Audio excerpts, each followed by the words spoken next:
Hello and welcome to Semantic Reactions, the official podcast of the Institute of General Semantics. My name is Ben Houck, and I'm pleased to be able to introduce the 39th installment in our ongoing series. For our November 2025 episode, we are pleased to be able to bring you a recording of an IGS-sponsored session that took place at the annual meeting of the National Communication Association. The program, entitled Perspectives on Politics and the Future of Democracy, featured IGS trustees Corey Anton, Peggy Cassidy, Susan Drucker, Thom Gencarelli, and Lance Strate.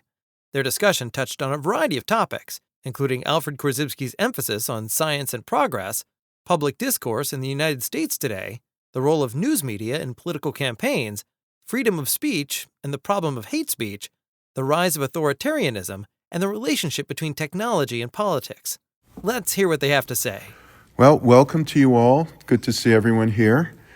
And my name is Lance Strate. I'm the president of the Institute of General Semantics. I'm not the chair of this session, but I'll just start off by welcoming you to our session. We are an affiliate organization of the National Communication Association, and we're here in Aurora, Colorado to have our session and to talk about general semantics and other related ideas. But before we begin with our session, I just want to encourage you all, if you're not already members of the Institute, to sign up. Membership is really a great bargain at $25 for students, $50 for regular membership. And with that, you get the quarterly journal, etc., edited by Thom Gencarelli, who's here with us. You also get discounts on books and courses that we have, and you can attend in person the Alfred Korzybski Memorial Lecture and Symposium that we hold every year in New York. And I'm pleased to announce, this is brand new information, that the 2026 speaker, which, by the way, this will be October 2nd to 4th, and the Korzybski Lecture next year will be given by Ted Chiang, best known for his short stories, a science fiction writer, best known for Story of Your Life, which is the basis of the movie Arrival.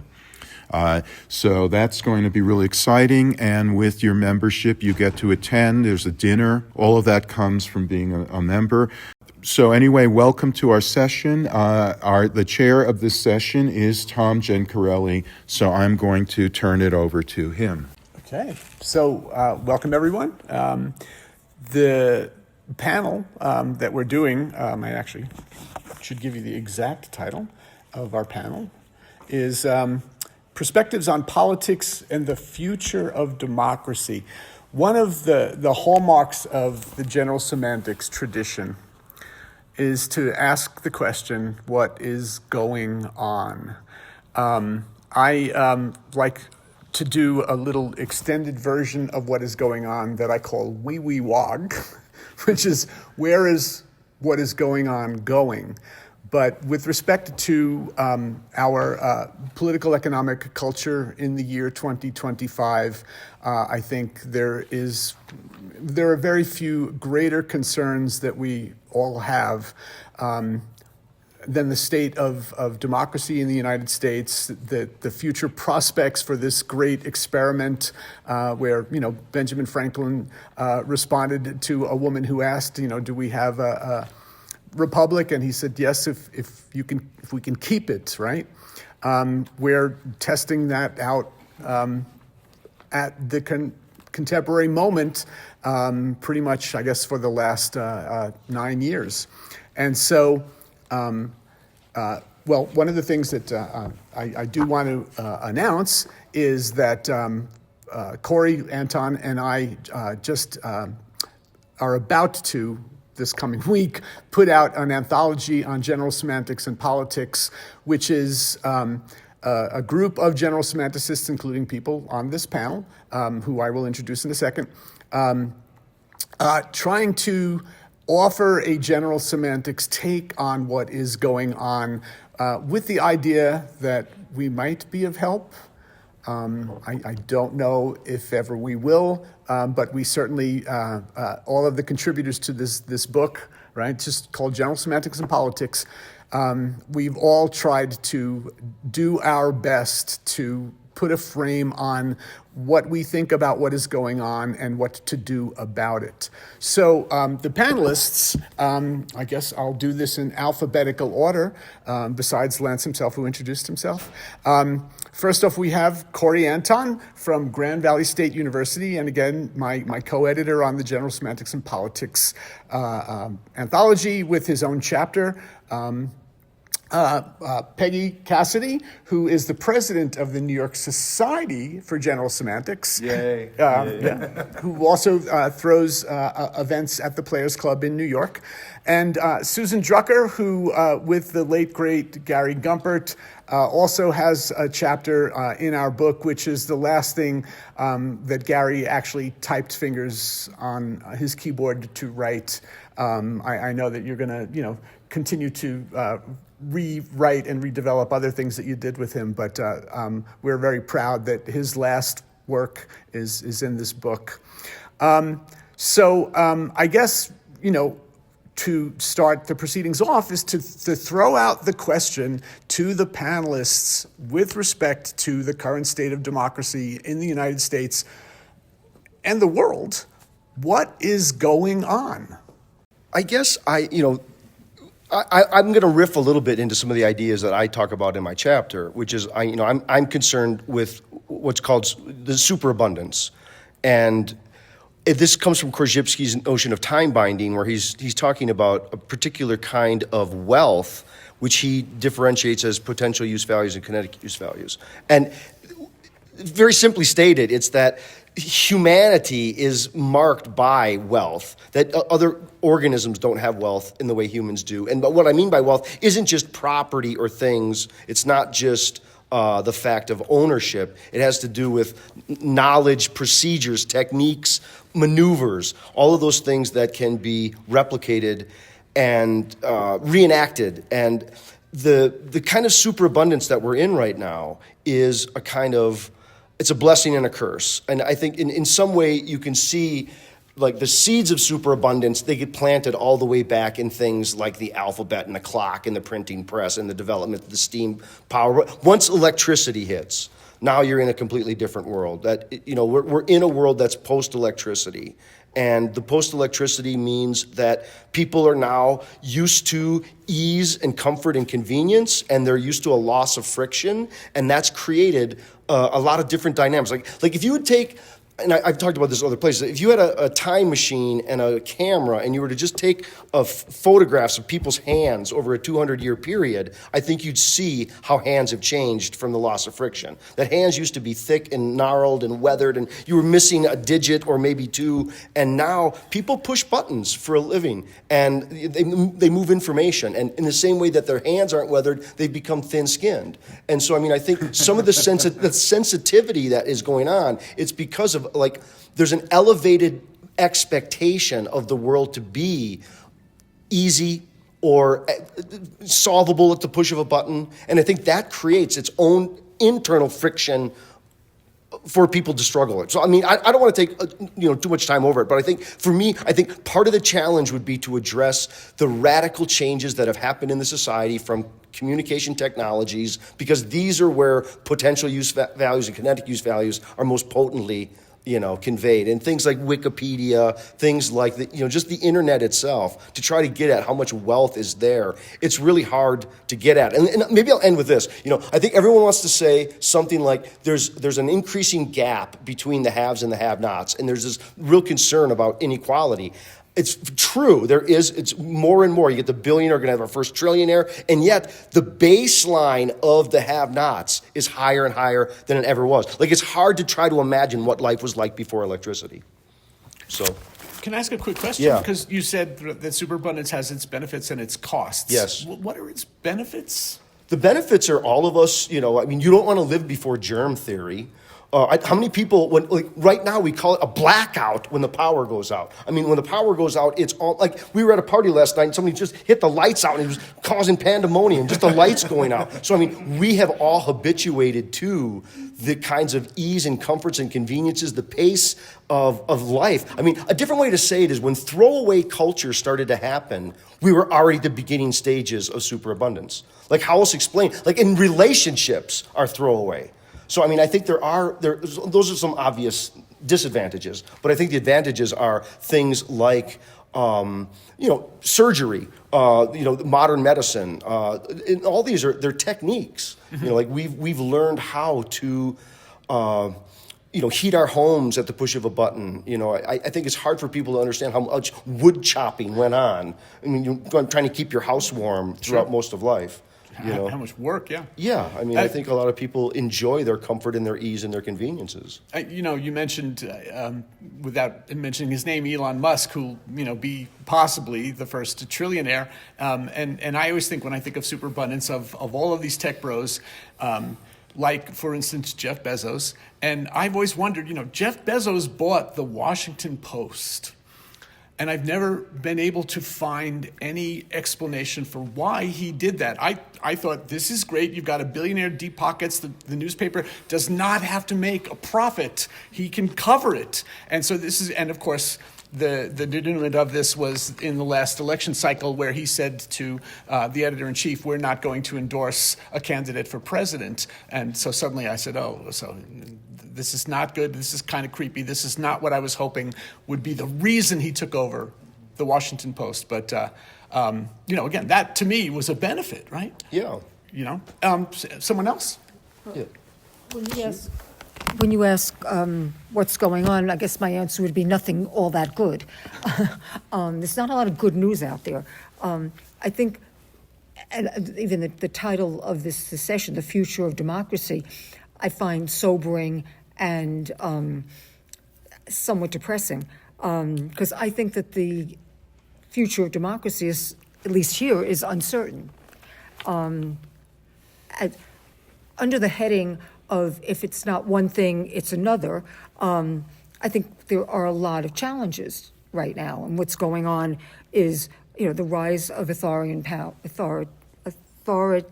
powers, the spread of mis and disinformation enabled by technology, economic inequality, and perhaps most frightening is the erosion of democratic institutions. I recall with some horror the warnings of James Carey, and Jim would say that the lifespan of a republic was approximately 250 years. And I've read the works of a Scottish historian, Hitler, who also characterizes the lifespan of a democracy to be about 200 years. So essentially, we're living on borrowed time, if you use that kind of a time frame. And Hitler also said that there were 8 stages of democracy. And he said the 8 stages go from bondage to abundance, from abundance to complacency, from complacency to apathy, from apathy to dependence, and finally from dependence back to bondage. So in our republic, in our democratic form, where are we? What stage are we in? And that brings, I think, a great deal of concern that I think we're in a late stage. And one of the things that I think is fueling this, I mean, there are many things fueling this, but one of the things that I think fueling this is the turn that our leaders' language has taken. And certainly when you look at the use of language that derides or encourages disrespect or suspicion of democratic institutions, I think we're, like I said, heading towards one of these late stages, if not the last or next to last stage of democracy. There was an interesting study out of Notre Dame, University of Notre Dame, that looked at people's attitudes, post this era of Trumpian language, and what kind of an effect that turn in language of our leaders is taking. And, things like fraud will occur, it's going to be a rigged election, it's the most rigged election in our nation's history, all of that. And I think they thought that this was going to lead to an erosion in the belief in democracy. And what their research found was in the abstractions of democracy, people still believed. But in the more concrete issues associated and institutions associated with democracy, that is where the erosion is occurring. And so my emphasis has been looking at the language that's being used, the coded language that's being used, the maybe the lack of consciousness of abstraction, the amount of high level abstractions that are being used, that I think shapes perception and this erosion in the belief of democratic institutions.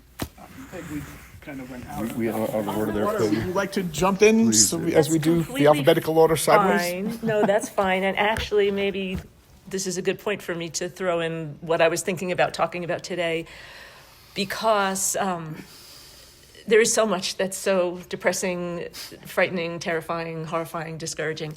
And so I was trying to think of something a little more positive, maybe, and we can discuss, debate, and I'm not naive about what I'm about to say, but don't disillusion me too much because I'm hanging on to this.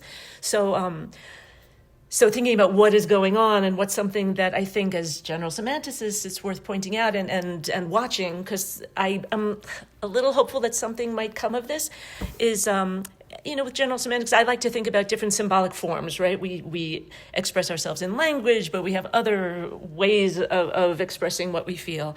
And on the one hand, I am someone who always, in all aspects of life, likes to try to reason my way through something or explain to someone in a logical way why I think they should think something or believe something or accept something. And so, of course, that gets me thinking about all of the distortion and disinformation that we all know is going on in the nation and in the world. But that gets me to looking at, in particular, what's been going on in cases where Trump has sent National Guard troops into different cities. And what I mean specifically is that as each one would be announced, we, the public, would hear about all the terrible things that are true or that are claimed to be true about those places, about, D.C., L.A., Memphis, and so forth. And if you have no direct experience of that place, you really are just trusting those abstractions, those maps that other people are making of a place without you really being able to evaluate very effectively. And where am I going with this? To Portland. And I'm sure you've all seen this footage, but the first thing that really went viral in the Portland protests, first I was hearing reporters trying to argue why, like Nick Kristof was on, CNN or someplace explaining in a logical way, what is Portland really like, and is this really the appropriate response to send troops in?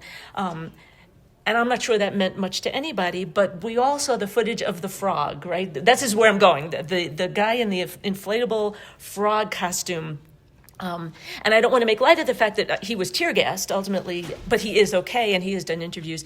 But the point is that this big squishy inflatable frog, and the footage that went viral was the frog against, these were not National Guard, they were ICE agents, right? These big burly thugs, and the frog takes a step forward, and the thugs take a step back, and the frog takes a step forward. And did you see? I don't know. And it's hilarious, right? Because what is going on here, right? This is great.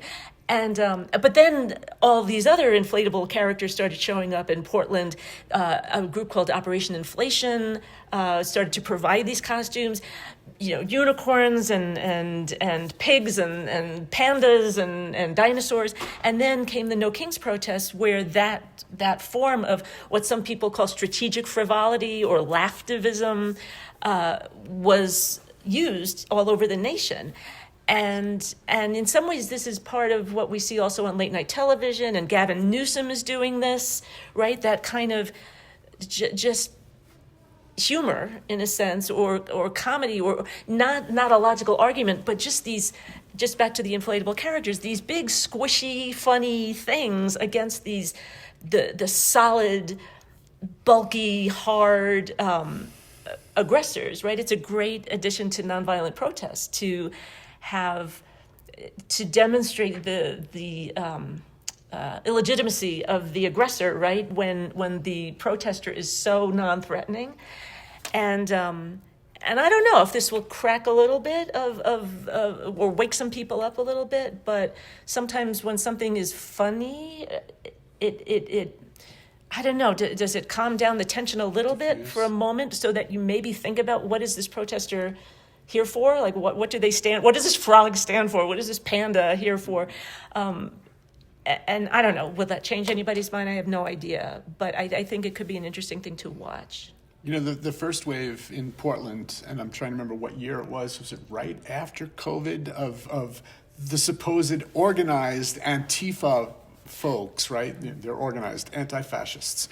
And the footage that was showing up on YouTube, my sister lives in a suburb of Portland, Oregon, and she's like, what is being shown is such a small portion of, but you put it out as video, whether it's through YouTube or it's on the network, broadcast television news, and you get this, picture if you're not there or from there. That's not real.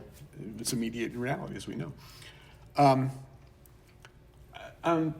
I guess let me go, and then we'll continue the alphabetical order thing. We'll toss it back to you, Lance. So sure. My chapter in this book, one of the things that Korzybski points to about problems in our thinking in sane ways about things is what he calls a two-valued orientation, which is very simply the idea of thinking that's either or.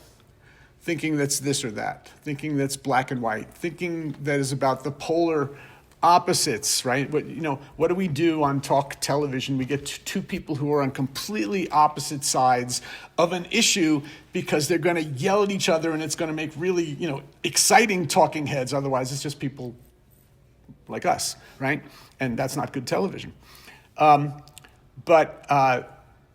What's interesting is what I tried to do is to lay out the fact that our political system, not in the Constitution, not in any place that was written, but something that evolved.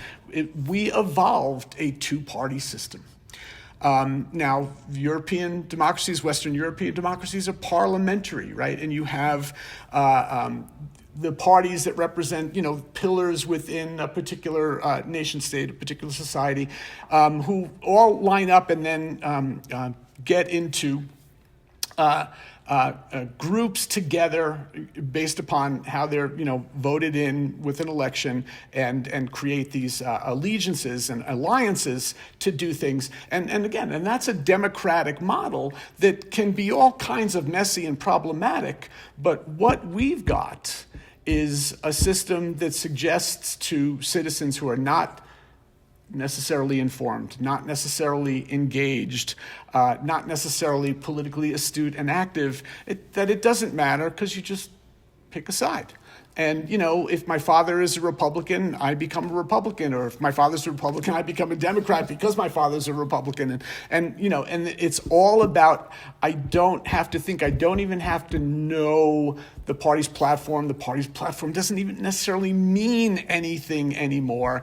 But we have, with respect to our core values and attitudes and belief, some idea that we fit on this side versus the other side. So what I try to do in my chapter is trace how, given that foundation, things have gotten as polarized as they have. And I start out by looking at how back in the 1970s, as we started to deregulate everything in the United States, and by the way, and the move of deregulation, and it's really a neoliberal move, starts with the Carter administration, right? It doesn't start with the Reagan administration.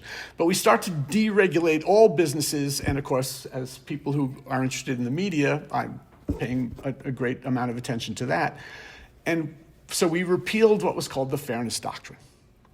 And now the Fairness Doctrine was, again, about a two-valued orientation. If you're going to have someone on the airwaves, on a licensed station, talk from a particular point of view, you have to allow for the other point of view to have time. And again, so that's what it's either this or that. There's no gray, there's no color in between the black and white. So what happens after the Fairness Doctrine? Oh, well, we have the rise of conservative talk radio all across the country. And conservative talk radio is all about hammering on ideological talking points, which it gets really funny because much later, Al Franken and Janine Garofalo and a couple of other people decide that they're going to create a left of center foil against conservative talk radio. They create a network, they call it Air America. And of course, Democrats and liberals, they're going to talk not about those ideological talking points. They're going to have a discussion like you'll hear on NPR where people are really, talking, oh my God, like we do, right? And, so it was a failure. It was a dismal failure. But that repeal of the Fairness Doctrine also set the table for, in an unregulated world of pay television, cable, and then satellite and telco television, the rise of the Fox News Channel, which during the day is something of a news channel, but at night in prime time when people are coming home and they finish dinner and did the dishes and they're going to sit down and watch television, that's when we put personalities on the air, right? And the shows are about them and not about the news, and and the whole idea is that, Rupert Murdoch hires Roger Ailes, who was a Republican political strategist, right, worked with Nixon, and he puts him in charge of the channel, and they say, we are going to be the right of center foil against the fact that the news media has a liberal elite bias, in full, a liberal Northeast elite bias, which is basically, talk about code, that's a euphemism for Jews controlling the media business and controlling the news.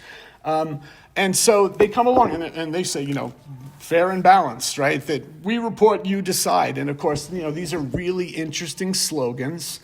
But on top of this, and I tell the whole story of, was CNN really left of center liberal? Well, they made the mistake that when Fox comes along and puts opinion programming and personalities on in prime time, CNN stops doing their 24/7 clock and says, yeah, we have to do that too. And they sort of blew up their franchise.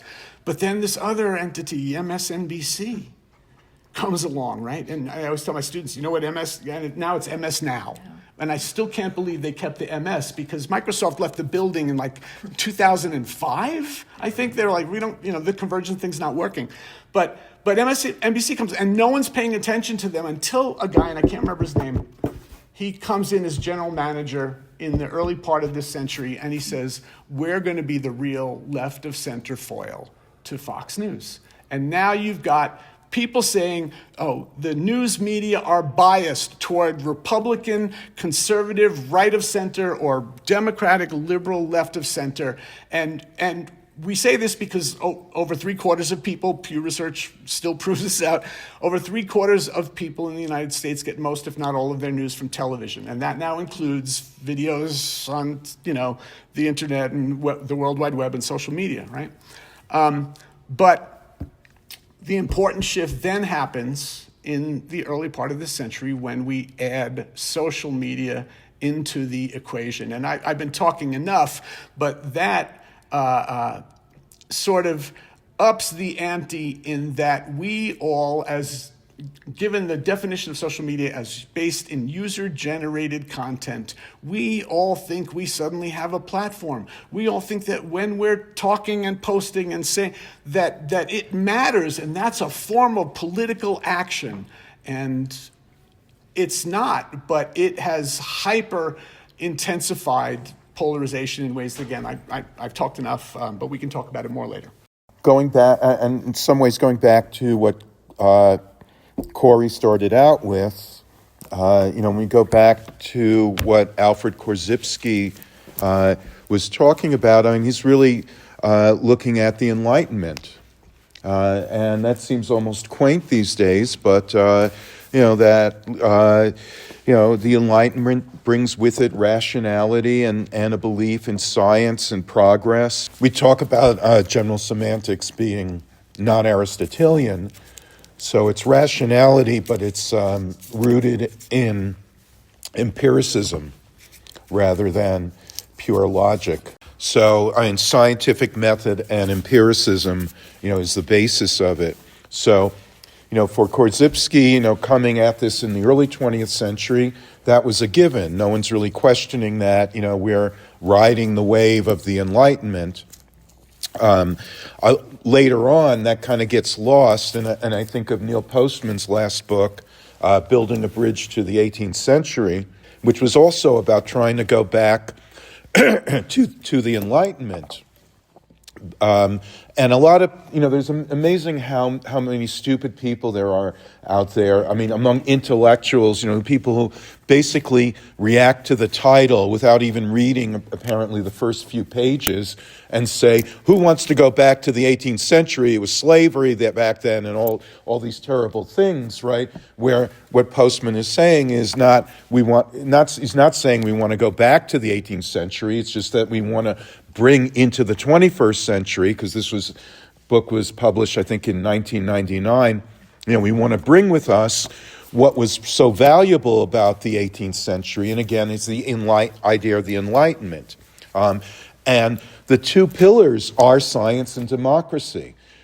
We don't think of them as connected, but they were totally connected, and we look at the founders of the American Republic, that they believed in science, and some of them were scientists themselves, and, famously Benjamin Franklin, and that, it's amazing how rationally oriented we are, even to the extent that our monetary system originally was metric. It was 100 cents. We just got rid of the penny, but it was based on a decimal system. We were ahead of the curve back then, and now we're like the only country that doesn't use the metric system, for measurements. So, but anyway, so we're looking at, the Enlightenment, and again, it's science and democracy as these two pillars. For Korzybski, then, going back to this, his first thought in his first book was basically to propose what became the administrative state.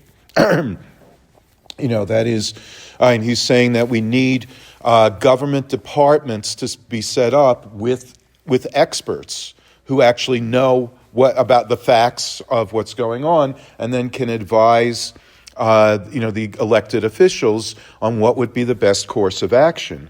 Since this book was published in 1921, so it's not till over a decade later with Roosevelt that what we call the administrative state was set up. And interesting to note in that regard that Roosevelt's slogan, the New Deal, was taken from Stuart Chase, who was the first popularizer of general semantics following Korzybski. So that was the idea that was being set up, and it is all based on this notion that we have a population that is rational and can make decisions in order to govern ourselves. And that depends on having access to information, knowing the facts, and then being able to argue what the best course of action would be and who the best representatives would be, and make those kinds of decisions. In my piece, one of the things I point out is that we use democracy, and in all of our chagrin about what's happening to democracy, but we use it in this very ambiguous way. It is a high order abstraction, and we don't really pay attention to a lot of the other key facets that are associated with democracy, and I would say chief among them is rule of law. And in fact, I would suggest that rule of law is more important. That's why Athenian democracy failed, because it's just, kind of as the critics say, it descends into mob rule. Whereas rule of law, and I would point to, the other kind of ancient culture, ancient Israel, where there is rule of law, and that sort of sustains the culture, even when you have a king, because part of the understanding is that even the king is subject to the rule of law. But both of these things are based on, and this is where we bring in media ecology. Both of these things are based on literacy. Provides the basis for codified law, writing systems, and it provides the basis for rational thought and access to information in order to have a functioning democracy. So, and at the root of it, it's not an accident that our current systems emerge after the printing press, right? I mean, we get literacy, we get typography, and all of these institutions are grounded, including education, which is based on the books, schools, schooling, and journalism is based on print media, and even modern religion, with its emphasis on kind of ethical behavior, comes out of this kind of media environment. And then, as Corey points out, boom, we get electricity and electronics. And we suddenly get this, a lot of irrationality, emotional content. And this is part of Neil Postman's argument with amusing ourselves to death, that it's all about humor and entertainment or drama, but we lose track of that basic quality of rational discourse. That's where, not to put a damper on what you were saying, Peggy, but the guy in the frog costume, it's great television. Exactly. It's great video, but it doesn't help us to think clearly about issues. And that becomes part of the problem. It's, and you're right, Corey, that there's a plus to it. Henry Perkinson, writes about this in his book, Getting Better, that television does make us more moral, more ethical. We see things on TV. When you just read about them in print, they're like distanced, unemotional. We can think about them rationally, but when we see them on TV, we see injustice on TV, and we say, damn it, somebody has to do something about it. So Perkinson's argument was that that's what really led to the civil rights movement and its success, is that when we saw things like police beating on people and turning a fire hose on African American children, and when we see the result just recently with the George Floyd film, how many times has something like that happened before? And you may read about it, but it's the ability to show that, that makes us say, damn it, somebody has to do something. But of course, what's lost in that is the sort of rational deliberation or even the contextualization of what is going on. So there's a plus and a minus there, but the bottom line problem then is the paradox is that in order to succeed in democratic campaigns, you have to go to the amusing side. You have to be entertaining. And it's the entertainers who win. And so, it's like, we get the reality TV star as president. Looking back to Postman's Amusing Ourselves to Death, it was the TV and movie star who was president back then when he wrote the book. So the paradox is that to win the elections, even if you believe in rationality and facts and all of that, to win the elections, you have to be amusing and entertaining and work off of images and personality.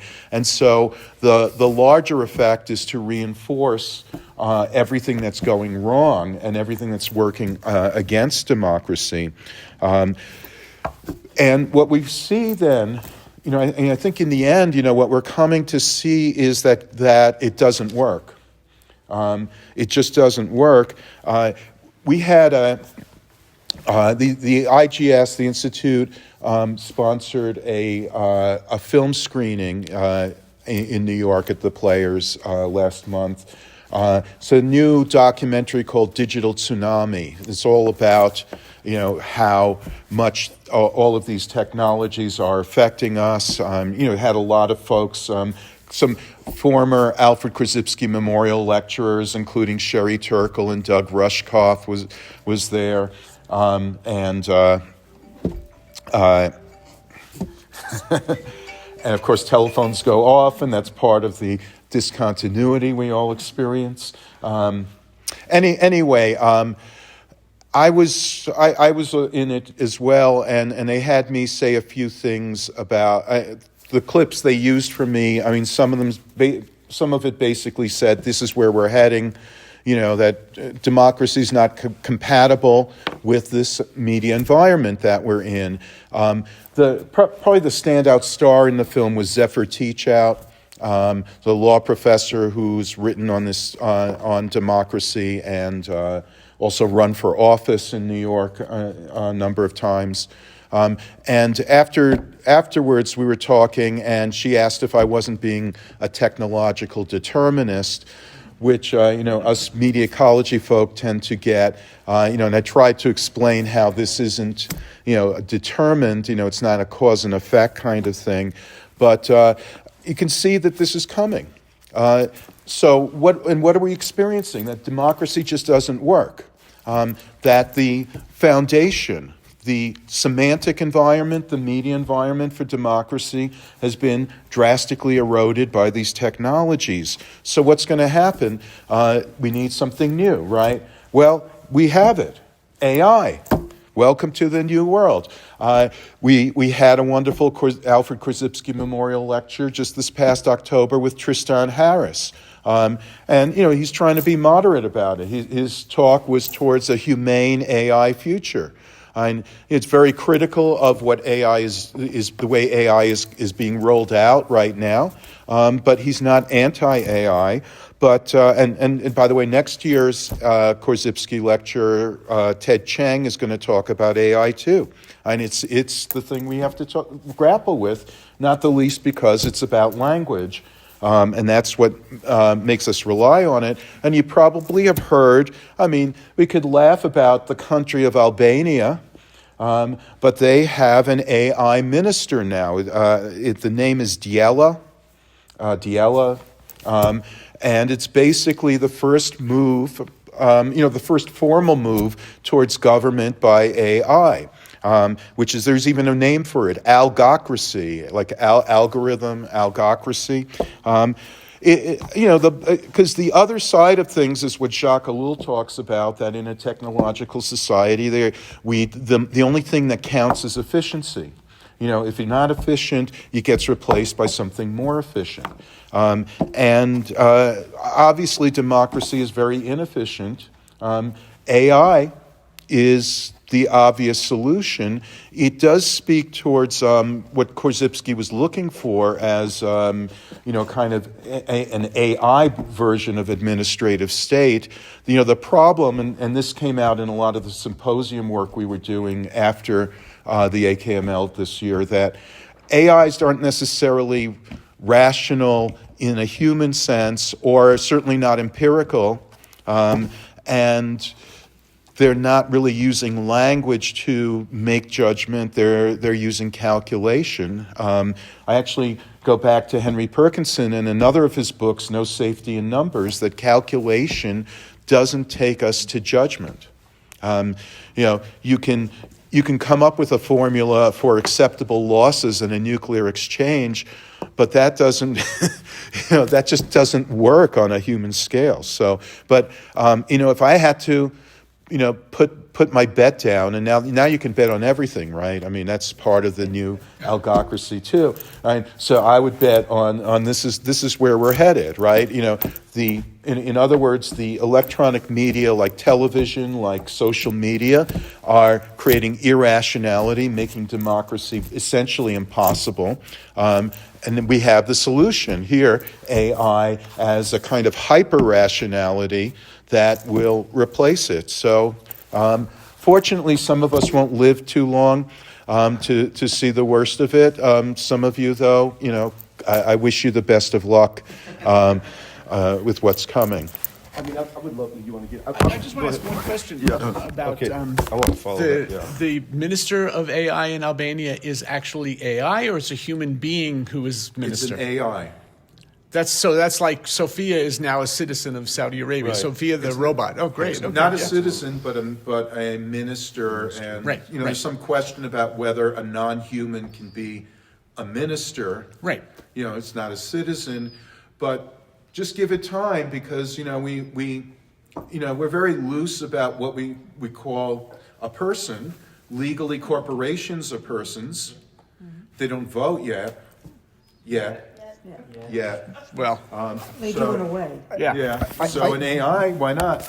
I think the thing that I would want to follow up on, which you pointed out, which is I think really the right way into it for me, is that democracy is too high of an order of abstraction. That most people in their everyday lives, they're not so concerned about democracy as they are security, comfort, material prosperity. And as long as those are there, they're not, like, the system of governance is, like, it's less salient to them if those other needs are met. And just, so going back to this issue of superabundance, and just some statistics I think really help put this in perspective.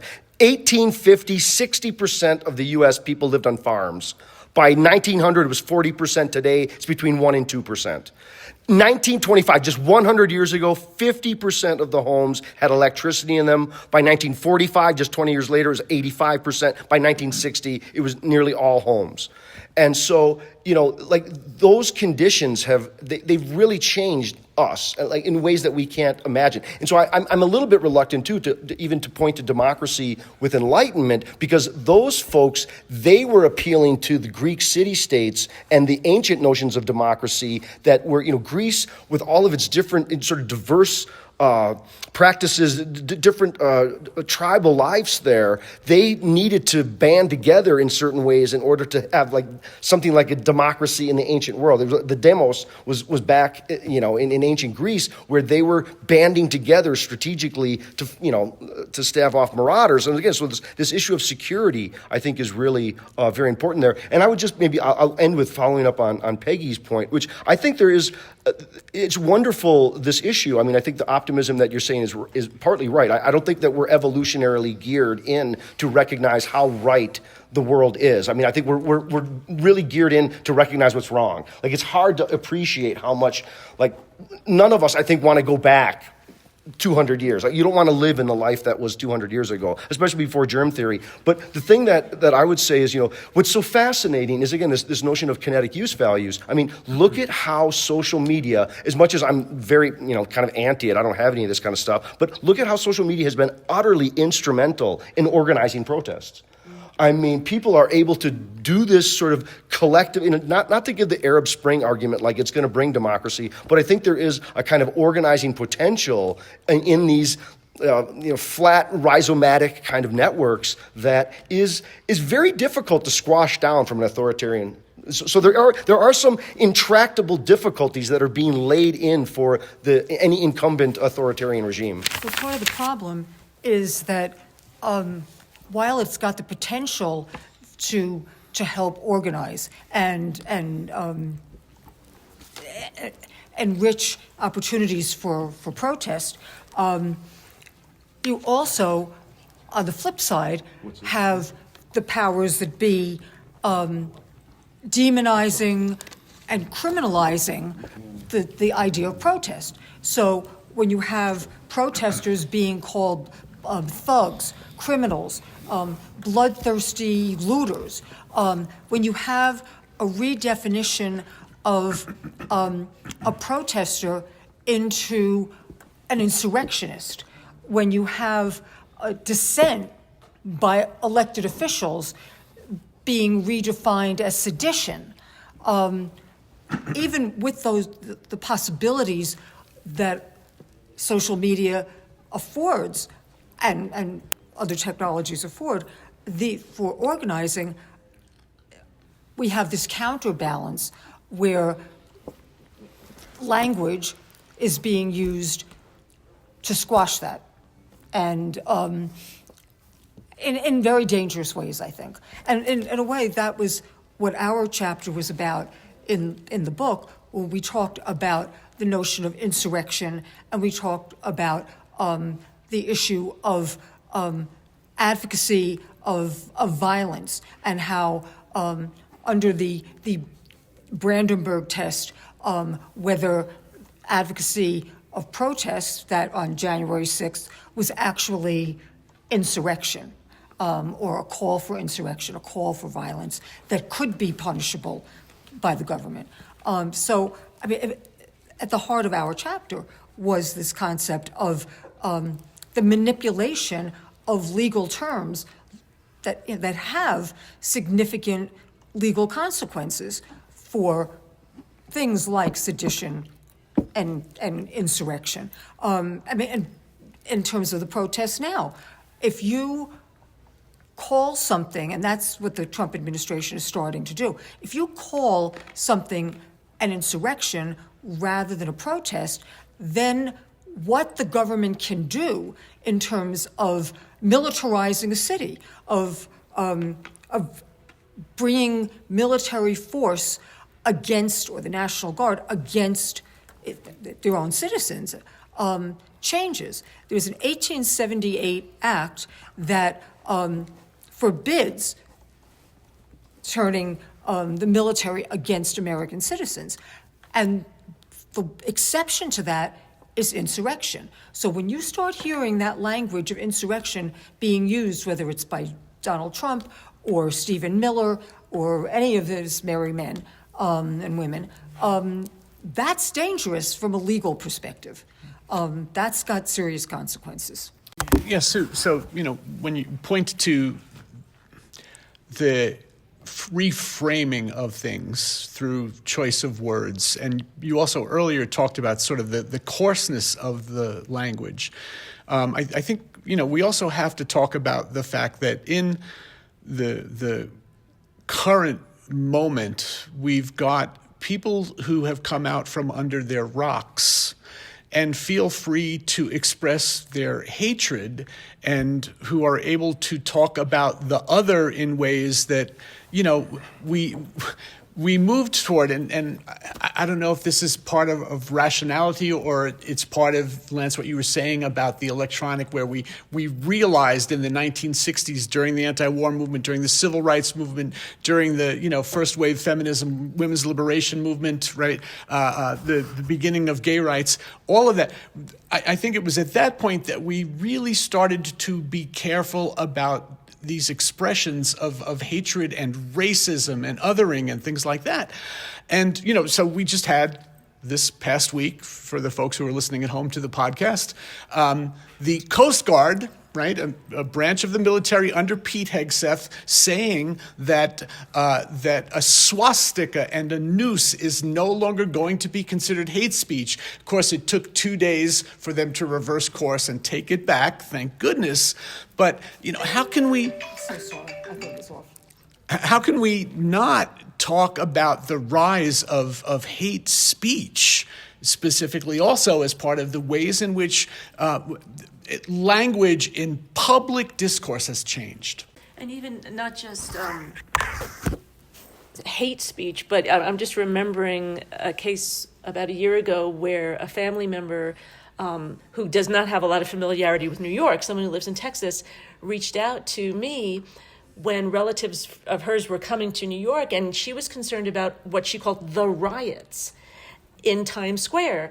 And I had literally just 30 minutes earlier been in Times Square, and she's talking about the riots. So, I mean, even just that kind of a choice of word. Now, there were probably some kind of demonstrations, but I don't even remember seeing that. But the point was that you use that word enough, right? And you generate this sense of a place like New York as this place where that kind of thing happens and where there's danger and all kinds of unsavory things going on. And so I'm just throwing in the point that it's not just the most extreme and hateful language that that cultivates a certain sensibility, but even those smaller choices of words. Yeah. I always think of the line, it's the general semantics counter the rebuttal, which is people say rose by any other name smells just as sweet, but it's no. The point is you have to develop the nose that knows the onion that's been named a rose, and I mean I think that's part of the issue, right? Yeah, but I think it's worth noting that with general semantics that it really goes back to Pavlov and that idea of stimulus response, and that we are not, we're animals too. I mean, we function like the dogs, and and a lot of it has been about trying to get us to be human, to behave as human beings, and not to do that, not to function that way. And it's important to remember too, because we've been so inundated with sort of Russian attempts that Pavlov is primary for Russian thinking, and they're very really masterful at this idea. I mean, we understand it, people forget about it, but you call trigger warnings and all of that. We're constantly being triggered.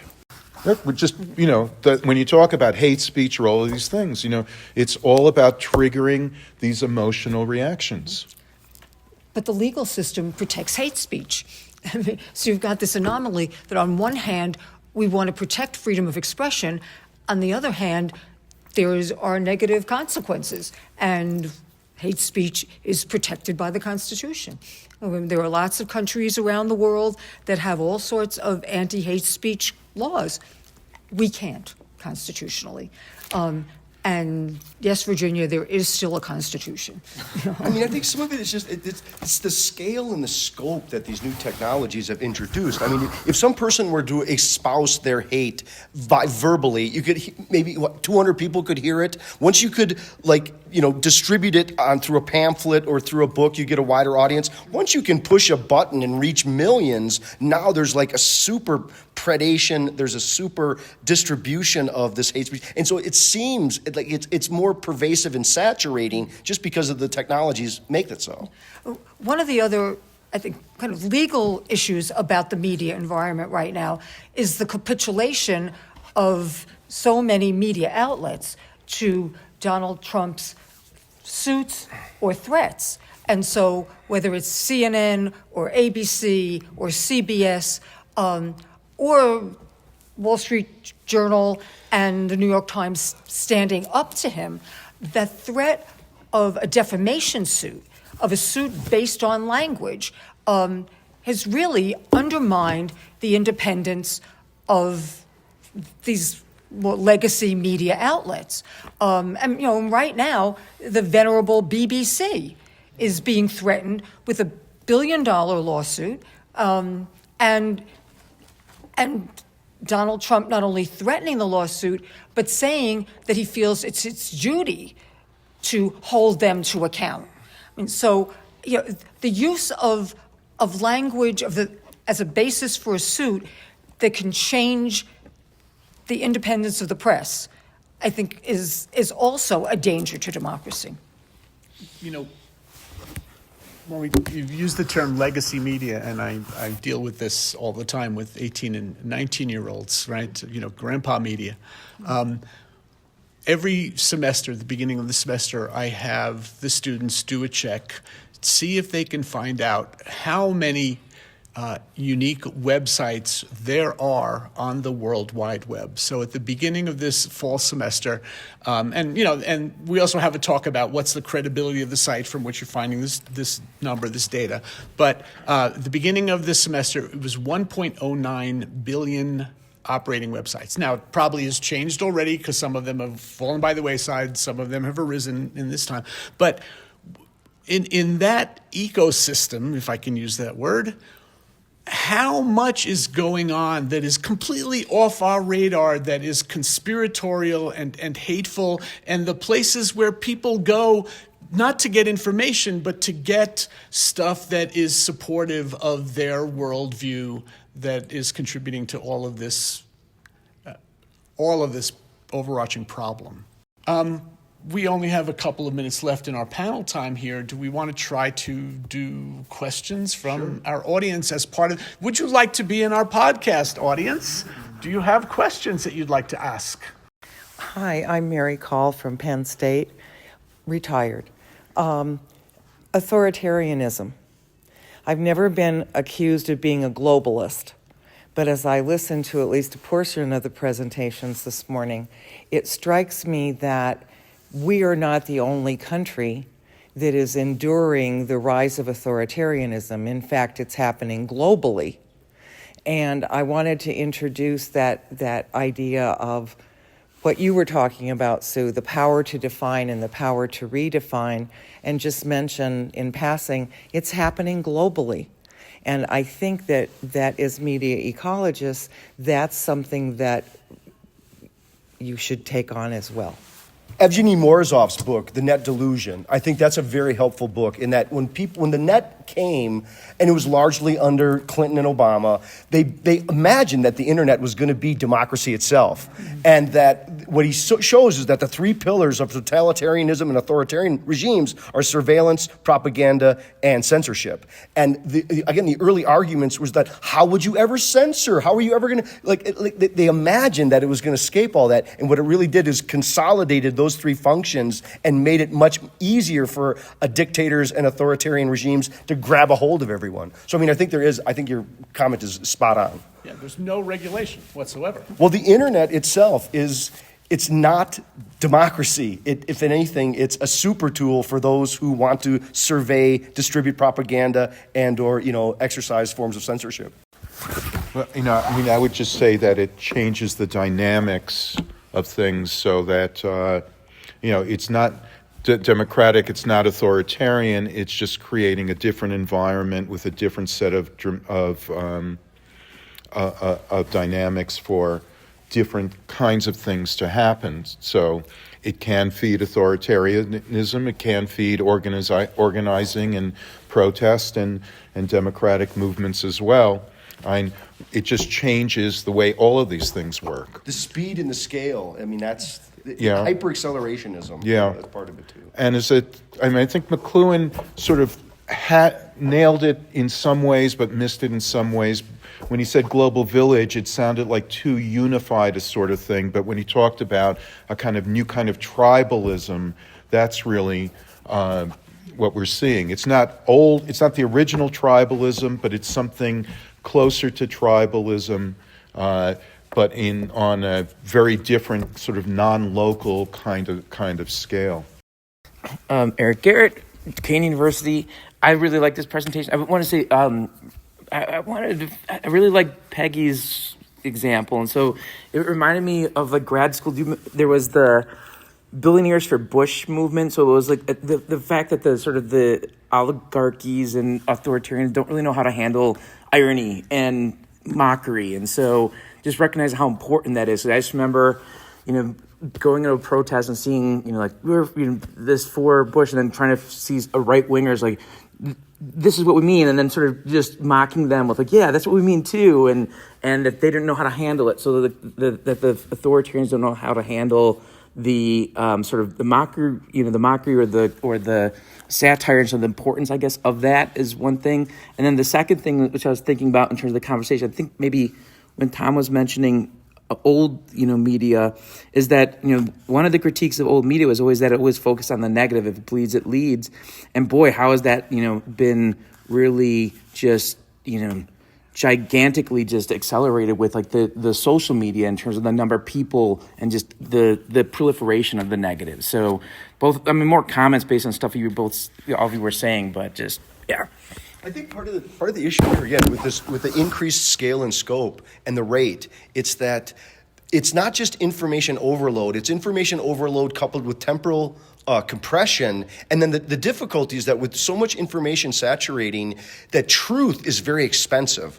Lies and fictions are free, but if you really want to get truth, you have to dig around, you have to fact check, it's slow. And when we're at this pace, it's very hard to have truth. I mean, the system works against it. Exactly. Authoritarians don't like to be made fun of, and they don't know what to do when they're being made fun of. And by not having a sense of humor about, well, we're back to being thin-skinned. They're also thin-skinned, right? And so it's, I don't know. Again, maybe I'm being too optimistic. I love, though, things like on The Daily Show when, I'm forgetting his name now, but the guy who goes out to Jordan Klepper, thank you. You know exactly what I'm talking about, where he goes out and starts just asking people questions. And in a sense, I know he's making fun of them, but just by just let them talk, right? And sometimes you see a little bit of something happen in their eyes, you know, where oh, wait a minute. And again, like, are they going to become different people or maybe, you know, maybe sometimes they might at least moderate a little bit, like to get away from that too valued thing. Seeing the guy I think there's going to be a much bigger demand for Peggy costumes now, right? But like someone in a Peggy costume or a dinosaur costume or a South Park character, where I have to acknowledge where we are. Does it at least make, in an ironic way, does it make them more human? You know, where it's not just what you think they stand for, that you maybe have a very distorted vision of or understanding of, but something about, does it humanize them a little bit? I'm Michael Grabowski from Manhattan University.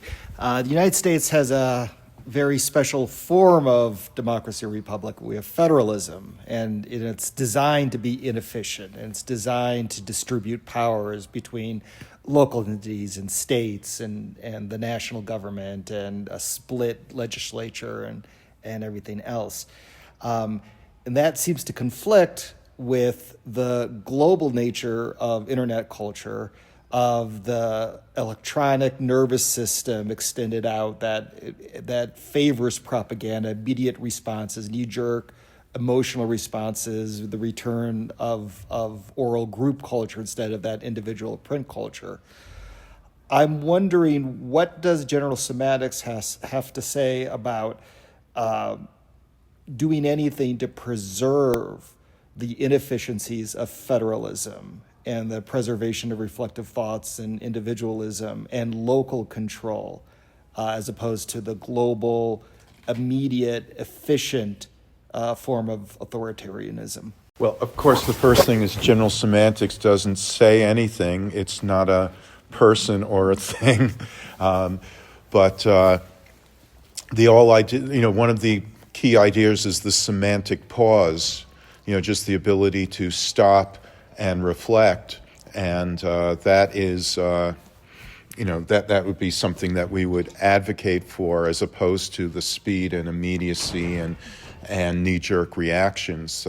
I do think, though, that the idea of this sort of global thing, I mean, it doesn't really work that way. And there's that awful word glocal, because, it isn't this great homogenizing force. That was, again, that went along with printing and typography, the tendency to paper over, pun intended, differences in culture and create this kind of uniformity. Whereas here we get, again, this weird kind of, or this new kind of tribalism, so that, say, people with an authoritarian tendency in the U.S. are aligned with people with those tendencies in Hungary and in other parts of the world, and so it's cutting across these kinds of lines, and then corporations work, in multinational fashion, and so there's a lot of competing elements, And what we're seeing are, while there's a tendency to work against, traditional democracy, it's these almost these weird coalitions coming together, but then falling apart, which is part of what we're seeing today. Can these sort of conservative, corporate leaders who are out to maximize profits, they can make a temporary alliance with fundamentalist Christians, but can that hold together? I'm not sure that it can, because there ultimately are contradictions in all of that. So anyway, that would be my answer. Since I am the chair of this panel, I want to try to end on a hopeful note, because we're definitely out of time in the room, too. So I'm going to invoke Postman, who, in his book Teaching as a Conserving Activity, talked about the thermostatic view of education, which is that when the culture around us, the society around us, strays too far to an extreme, that the purpose of education is to ask the questions and create the dialogue to bring it back to stasis. And, and it's going to tilt the other way eventually. And, the idea is to find stasis. Well, I've been reading since pretty much she started every morning, at least 5-6 days a week that she does it, Heather Cox Richardson, who follows this idea of a thermostatic view, that history does not happen in cycles, but it's like a seesaw, and that she argues from her point of view, studying the antebellum South and the Civil War and the Reconstruction, that we've been down this road before, and there's going to be a correction. And on that hopeful note, I hope that there will be here in the United States. Thank you, everybody. Thank you, everyone. Thank you. You've been listening to the November 2025 episode of Semantic Reactions, featuring Corey Anton, Peggy Cassidy, Susan Drucker, Thom Gencarelli, and Lance Strate. If you like what you've heard, or even if you haven't, please consider becoming a member of the Institute of General Semantics if you're not one already. In addition to supporting our efforts, IGS members receive an annual subscription to our journal, etc., a review of general semantics, access to our online and in-person events, lectures, and seminars, and discounts on the books and audiovisual materials that we sell. Regular membership is only $50 and half off for students. Your membership and any additional donations you care to make will help to support our offerings and activities as we work to bring a measure of sanity to the world. The Institute of General Semantics is a 501c3 nonprofit organization dedicated to research and education on a wide range of topics. They include language and symbols, meaning and perception, communication and representation, media and technology, science and epistemology, creativity, and critical thinking. We are dedicated to making the world a better place through practical strategies for improving our semantic environment, individually and collectively. For more information about the Institute and our activities, and to become a member and supporter of our work, please visit our website at generalsemantics.org. That's General Semantics, one word, .org. And this brings to a close our 39th episode of Semantic Reactions, the official podcast of the Institute of General Semantics. This is Ben Houck, signing off, saying, we hope you'll join us next time. And until then, just remember this simple fact, that the map is not the territory.